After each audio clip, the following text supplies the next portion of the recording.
Hello again, this is Michael and welcome back to the channel. Today's video is a look at the TOEFL e-rater software. Now, most of the students who are preparing for the TOEFL know that their essays are graded both by a human rater and by this software called e-rater. Now, the thing they don't know is exactly how the e-rater assesses essays. It's not very clear how the e-rater actually determines the score of your essays. So in this video, I want to talk about just that. Now, there are a few things I should mention before I get started. First of all, I could be wrong about everything in this video. Frankly, the e-rater changes every year. Sometimes it changes a little bit, sometimes it changes a lot. The contents of this video are based on detailed research into the e-rater. I looked at academic articles that ETS has published. I looked at a couple of textbooks.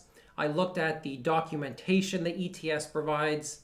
But admittedly, all of that stuff is out of date about a year after it's published. So take what I have to say with a grain of salt. I should also mention that if you do wish to read the same research sources that I used, I will include a link to my website in the video description, which contains all of the necessary citations. Finally, I feel I should mention that this video might not be very useful to you. There's no way to trick the e-rater. There's no way to beat the e-rater. As you will see, the only way to get a high score is to write an essay with good structure and good grammar and good vocabulary. You don't need another 35-minute video just to tell you that, but a lot of students are very curious about the e-rater. They want it to be demystified. So I decided to create this video for you guys. Now let's get started with the basics. First of all, each of your essays is scored by the e-rater as well as one human rater. Usually, these scores match. The human and the e-rater work completely independently, and they come up with the same result. How interesting. However, if there is a difference, a second human rater is used. Keep in mind, of course, that the human rater is able to just reject your work if it is completely off topic. That is actually the biggest penalty you can get for your TOEFL essays. Writing off topic. That could give you a 0. Be careful about that. Now, this guide focuses mainly on the independent TOEFL essay, but the same rules apply to the integrated essay. I've just focused mainly on the independent essay because that's what all of the research published by ETS focuses on. I don't have as much information about the integrated essay, but as you will see, it's likely that the same stuff is true for both. I'm sure it's checking for the same grammar points in each essay. It's checking for the same vocabulary points in each essay. And it's looking for a similar structure in each essay. Keep that in mind. All right, on your screen here are 3 groups of categories. Up here, you have what I call the structural stuff. Organization and development. Now, the e-rater checks the organization of your essay, and according to my research, that accounts for 32% of the score that your essay gets. That's a lot. It also checks the development of the essay, and that counts for 29%. I'm going to tell you in a moment what organization and development mean, but I think you've got a pretty good idea already. Down here is what I call the technical stuff. Mechanics, usage, grammar, and style. Those are your verbs, those are your articles, your prepositions, your commas, your periods, your conjunctions, grammar stuff.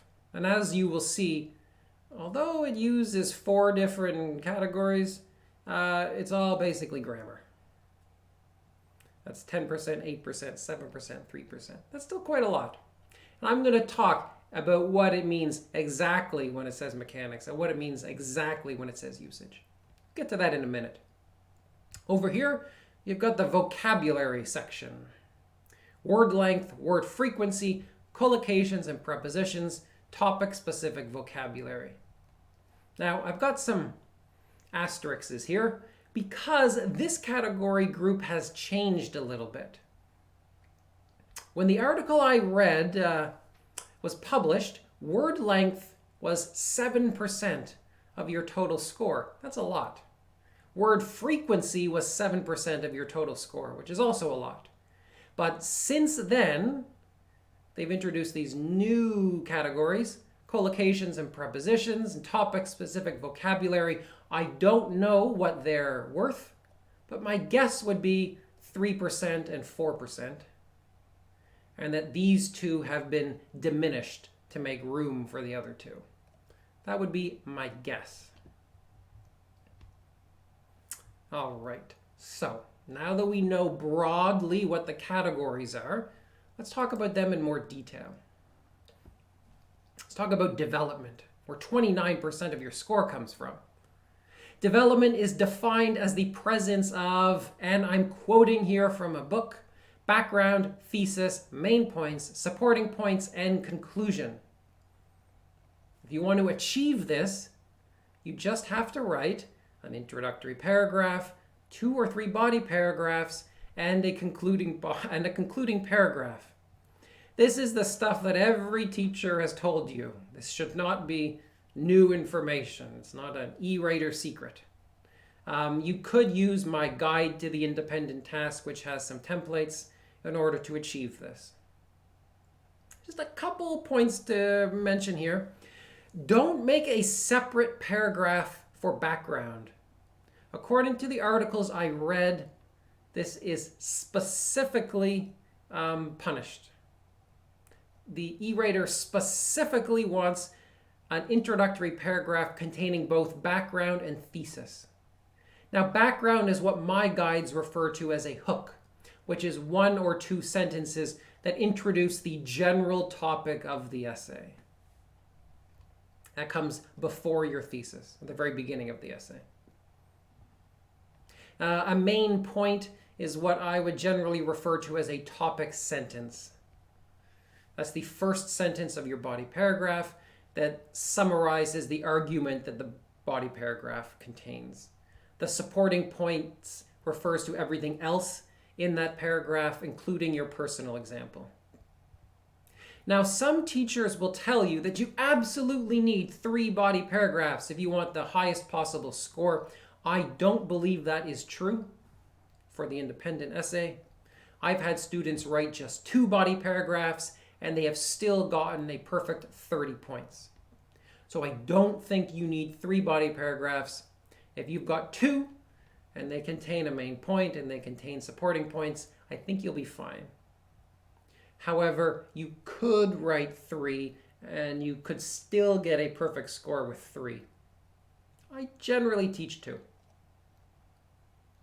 And the concluding paragraph just summarizes everything else in the essay. Pretty easy. Next up, organization, a whopping 32% of your score. And I'm quoting again, E-Rater computes the average length of the discourse elements in words in an essay.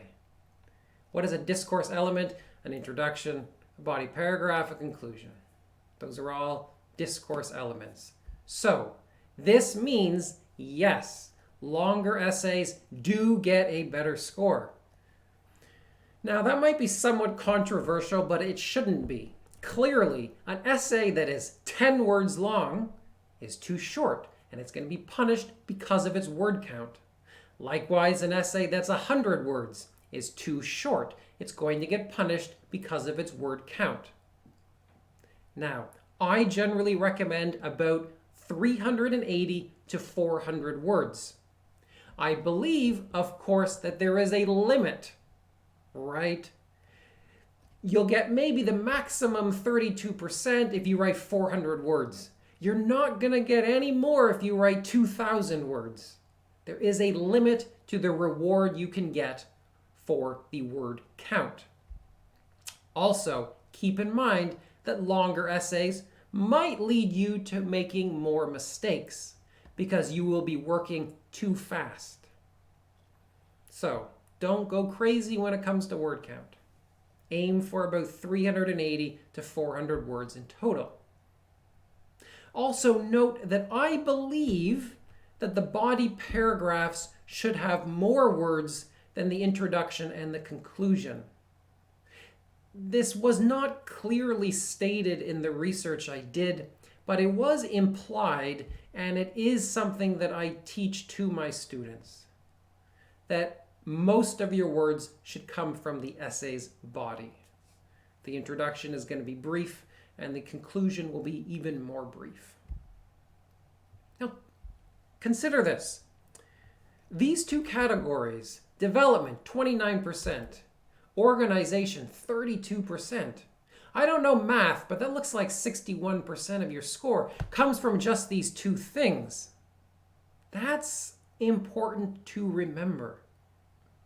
That means that even if your grammar is terrible and your vocabulary is terrible, you might still be able to get 16 or 17 or 18 points just based on development and organization. Indeed, even my lowest level students never really get below 17 points. I have not seen a score report in the writing section with 16 points or 15 or 14 in a very long time. So don't get discouraged. Even if your command of the English language is weak, write a solid 4-paragraph essay with a thesis and body paragraphs and main ideas. And then give me 380 words, and I bet you will still get about 17 or 18 points. If your target university is only asking for an overall TOEFL score rather than specific scores in each of the sections, maybe 17 or 18 points is enough. I don't know. Just keep that in mind. Use that as a tool. There's one real tip from this video that might actually come in handy for some of you. Let's talk about mechanics next. Mechanics accounts for 10% of your score. And what does mechanics mean? Well, it means specifically the stuff you see on the screen right now. I'm not going to turn this into a grammar lesson, but I'm going to talk about a few of these in more detail in just a moment. Now, I've ranked these in the order of frequency. The mistakes you see at the top of the list are the mistakes that students make most commonly. And the mistakes at the bottom of the list are the mistakes that students make less commonly. And indeed, fused words at the bottom is the least common mistake that students make on the test. Now, I need to point out that the E-Rater treats each of these mistake types equally. That is, one spelling mistake counts the same as one missing comma mistake, and it counts the same as one capitalization mistake and one missing period mistake. Basically, it gives you a penalty in each of these categories. How does it determine the penalty? Well, it takes the total number of mistakes in each category and divides it by the total number of words in the essay. Now think about that for a moment. If you make 10 spelling mistakes and your essay has 300 words, you're going to get a certain penalty. If you make 10 spelling mistakes and your essay has 400 words, you get a smaller penalty. Just think about the math and it'll make sense. So this is another instance where a longer essay might be able to score better. That said, remember, longer essays might cause you to make more mistakes because you're working too fast. Talk to a teacher and maybe try to get them to tell you how long your essays should be based on your fluency and your ability level. Now, it's fun to realize that spelling errors, yes, are the most common mistake in this category. According to the research, 96% of students will make at least one spelling mistake in their TOEFL essay. Missing commas are the second most common mistake. That's no surprise to me. I've checked a lot of essays. Most frequently, I think, are commas that are missing following transitional words at the beginning of a sentence. Often, if your sentence begins with in addition or moreover, you need to put a comma after it. Often students forget those. Likewise, students often forget to use commas before coordinating conjunctions. I don't want to teach coordinating conjunctions here in this essay, but that's something you might want to look up in your grammar book. Unnecessary commas, again, pretty common. Take a look, though, at these mistakes in the middle. I am a little bit surprised to see how frequent these are, but maybe I shouldn't be. Capitalization of the first word in a sentence. Apparently, this is a very common mistake. You know, I think, that you need to begin every sentence with a capital letter. You know that. Why are you making that mistake? You know that proper nouns need to be capitalized. You know that. Why are you making that mistake? You know that periods come at the end of a sentence. You know that. Don't make that mistake. Why are these mistakes coming up in essays? I think it's because students are not proofreading their work. You should probably save a minute or two to proofread your work so you can eliminate these kinds of mistakes. Indeed, if you proofread your work, you will probably remove some of the spelling mistakes as well. Compound word errors, you might not fix those. Missing commas, those are hard. You might not catch those. But some of these mistakes you can fix with proofreading. Okay, there is a second actually useful tip from this video. Maybe it's not as useless as I thought. Moving on to usage. Again, this is the same as the previous category. It counts up the total number of errors in each of these micro features, as they're called, divides it by the total number of words in the essay, and gives you a penalty according to the formula. Now, each of these micro features are treated the same. They're equal. An article mistake is the same as a faulty comparison mistake. Now, no surprise to any student or teacher, the most frequent type of mistake here is related to articles. A and the. They're really hard. I suggest studying that. When students tell me, what should I study when it comes to grammar? Even before I did this research, I would always tell them, study articles. I see these mistakes every day in the essays I check. Homophone errors. That was a little bit of a surprise to me when I first did the research. That refers to words that sound the same but have a different meaning. But when I thought more about it, I realized, yeah, there, and there. They all sound the same, but they mean different things, and that's a common mistake. your and your. Look it up. Those are not the same words. Prepositions, determiners, comparisons, verbs as nouns. If you're going to study grammar, consider studying these areas. These are frequent mistakes. They're probably frequent in your own writing. Indeed, it could help to talk to a teacher and get them to identify which of these types of things you specifically struggle with. Grammar. Now, ETS refers to this category as grammar. I think everything we just talked about was grammar, but they're using the term, so I'm going to use the term here as well. These microfeatures count for 7% of your score. And again, it's no great surprise to me, and it's probably not a surprise to you, that subject-verb agreement is the most frequent mistake in this section. Also, the wrong verb tense and run-on sentences. Subject-verb agreement. I'll give you a little grammar tip. This is usually pretty easy. I don't see a lot of sentences like, he like pizza. Most students know he likes pizza. But the real struggle comes when there's a whole bunch of words in between the subject and the verb.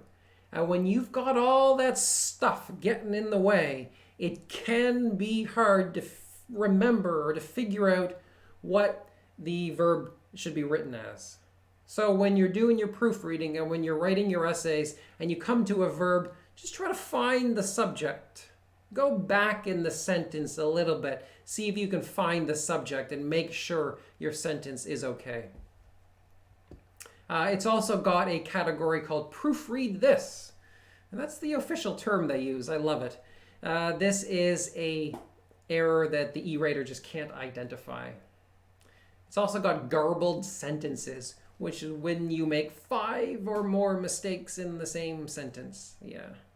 Fortunately, this is pretty low on the list. It's not so frequent. So, that is your grammar section.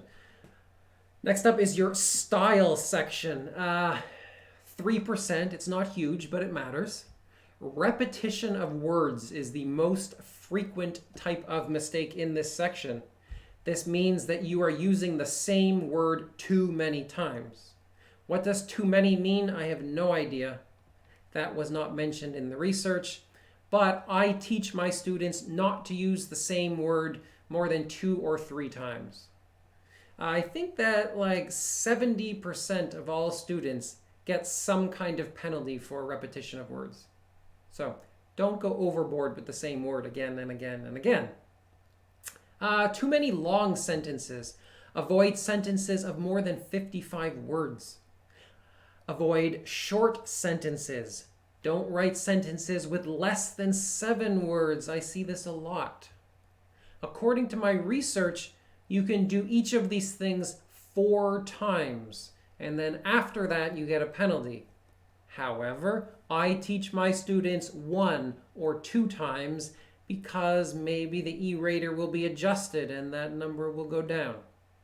Just be careful. Don't begin sentences with a coordinating conjunction. That is something I tell my students, just don't do at all. Don't do it at all. My research did not indicate what too many means, but just don't do it. Finally is the last one. This is fun. You will be punished for using slang, of course. You probably know that. You will also be punished for using expletives. That means swear words. Do not swear in your essays. That's kind of funny. I didn't realize that that would draw a specific penalty, but it kind of makes sense. Don't do it. All right. That's all the grammar stuff out of the way. Now we're going to talk about vocabulary. This is fun. Word length. When the article I read was written, this counted for 7% of your score. That is probably down to 3 or 4%, probably. This is simply the fact that longer words result in a better score.